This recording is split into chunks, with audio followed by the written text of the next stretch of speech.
സുഹൃത്തുക്കളെ, ഒരിക്കലൊരു പ്രമുഖ കമ്പനിയിൽ പണം കൈകാര്യം ചെയ്യുന്ന ഒഴിവിലേക്ക് ഇൻ്റർവ്യൂവിലൂടെ ഉദ്യോഗാർത്ഥികളെ കണ്ടെത്തുവാൻ തീരുമാനിച്ചു.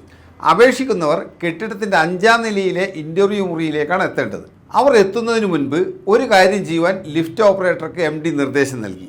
അനുവദിച്ച സമയത്ത് തന്നെ വളരെ ഭംഗിയായി ചമഞ്ഞൊരുങ്ങിയ ഒരു പെൺകുട്ടി എത്തി.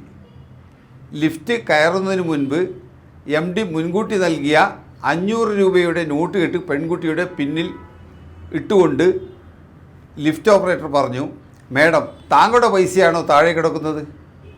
പെൺകുട്ടി ഒന്ന് ശങ്കിച്ച് നിന്നുകൊണ്ട് പൈസ എടുത്ത്, "അതെ, എൻ്റെ തന്നെ, താങ്ക് യു" പറഞ്ഞ് മുകളിലേക്ക് പോയി. ഇതുപോലെ കുറച്ച് കഴിഞ്ഞ് ഒരു ചെറുപ്പക്കാരനും വന്നു. അദ്ദേഹവും പൈസ എടുത്തു. കുറച്ച് കഴിഞ്ഞപ്പോൾ കണ്ടാൽ വളരെ പാവപ്പെട്ടതാണെന്ന് തോന്നിക്കുന്ന സാധാരണ കുപ്പായമിട്ട അരുണിമ എന്ന പെൺകുട്ടിയോടും ലിഫ്റ്റ് ഓപ്പറേറ്റർ ഇതുപോലെ പറഞ്ഞു.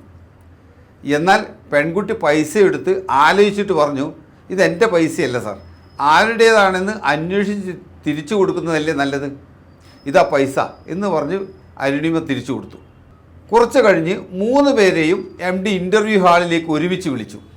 എല്ലാവരോടും ഇരിക്കാൻ പറഞ്ഞു. ഓരോ ഗ്ലാസ് വെള്ളവും കൊടുത്തുകൊണ്ട് പറഞ്ഞു, "നിങ്ങളുടെ ഇൻ്റർവ്യൂ കഴിഞ്ഞിരിക്കുന്നു. അരുണിമയെ ഈ ജോലിക്ക് തിരഞ്ഞെടുത്തു" എന്ന്. 3 പേരും ഒരേപോലെ ഞെട്ടി. പരിഷ്കാരിയായ പെൺകുട്ടി കുറച്ച് ഗൗരവത്തിൽ തന്നെ ചോദിച്ചു, "എന്താ എനിക്കാണ് കൂടുതൽ യോഗ്യത? ഒന്നും പരിശോധിക്കാതെയാണോ നിങ്ങൾ ഇവരെ തിരഞ്ഞെടുത്തത്" എന്ന്. MD ലാപ്ടോപ്പ് അവർക്ക് മുന്നിൽ ഓപ്പൺ ചെയ്ത് കാണിച്ചു കൊടുത്തു. അതിൽ കൃത്യമായി ലിഫ്റ്റ് ഓപ്പറേറ്റർ പൈസ താഴെ ഇടുന്നതും 2 പേർ പൈസ എടുക്കുന്നതും കാണിച്ചുകൊണ്ട് പറഞ്ഞു, "ഇവിടെ സത്യസന്ധത ഉള്ളവരെയാണ് വേണ്ടത്. ഇനി പറയൂ, നിങ്ങളിൽ ആർക്കാണ് യോഗ്യത?" ആരും ഒന്നും മിണ്ടാത്തത് കൊണ്ട് MD തുടർന്നു, "അരുണിമ നാളെ ജോയിൻ ചെയ്തുകൊള്ളൂ. നിങ്ങൾ ആ പൈസ ഇവിടെ വെച്ച് പോയിക്കൊള്ളൂ" എന്ന് മറ്റു 2 പേരോടും കൂടി MD പറഞ്ഞു.